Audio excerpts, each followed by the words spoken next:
দরজা খুলে দেখি আমার ঠাকুর এসেছে।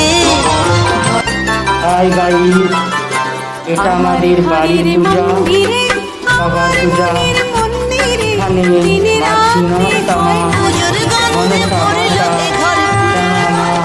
বিরাজমান করে থাকেন। গন্ধে ভরল এ ঘর আবির্ভাবে যে, স্বপ্নে দেখি ঘরে আমার ঠাকুর এসেছে। সৌমকান্তি দিব্য পুরুষ দাঁড়িয়ে রয়েছে। সৌমকান্তি দিব্য আর অন্তরে কাসুর ঘন্টা বাজে মা তোমায় ঘিরে।